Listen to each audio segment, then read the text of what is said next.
क्या होती है आचार संहिता यानी कि कोड ऑफ कंडक्ट? चुनाव की तारीख का ऐलान होते ही आचार संहिता भी लागू हो जाती है और ये वोटिंग खत्म होने तक लागू रहती है।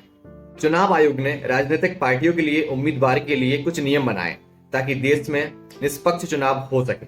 इन्हीं नियमों को कोड ऑफ कंडक्ट कहा जाता है यानी कि आचार संहिता कहा जाता है, जिसका पालन राजनीतिक पार्टी और उम्मीदवार को करना रहता है। इसके लागू होते ही कोई राज्य सरकार या केंद्र सरकार किसी नई योजना की घोषणा नहीं कर सकती।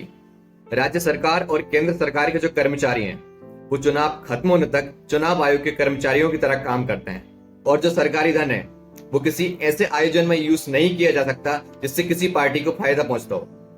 और साथ ही सरकारी योजनाओं का विज्ञापन भी नहीं दे सकते क्योंकि उसका पैसा भी सरकारी धन से ही आता है। यहाँ तक कि सरकारी गाड़ी, सरकारी जेट, सरकारी बंगले का इस्तेमाल भी चुनाव प्रचार के लिए नहीं किया जा सकता। आचार संहिता लगने के बाद सरकारी घोषणा, भूमि पूजन और तो और शिलान्यास के कार्यक्रम भी नहीं किए जा सकते। कोई भी पार्टी कैंडिडेट को जुलूस या रैली निकालने से पहले पुलिस से परमिशन लेना जरूरी होता है।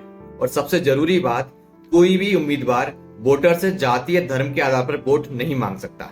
अगर कोई उम्मीदवार आचार संहिता का उल्लंघन करता है तो चुनाव आयोग नियम अनुसार कार्रवाई कर सकता है और आपराधिक मुकदमा भी दर्ज कर सकता है। साथ ही चुनाव लड़ने से रोका भी जा सकता है।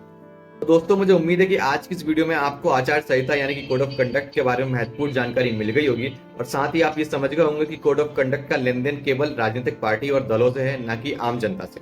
और आम जनता इसलिए परेशान रहती है कि कई बार सड़क पर पुलिस कर्मियों द्वारा उन्हें रोक दिया जाता है और वो किसी नेता मंत्री के परिचित होते तो उन्हें फोन लगाते हैं और वो फोन नहीं उठाते क्योंकि उनके पास खुद अधिकार नहीं रहता है कि वो पुलिस कर्मियों को फोन करे। जैसा कि मैंने बताया, आचार संहिता के दौरान सभी सरकारी कर्मचारी चुनाव आयोग के लिए काम करते हैं। और ऐसी जानकारी के वीडियो को लाइक, फॉलो, सब्सक्राइब जरूर करें। Thank you.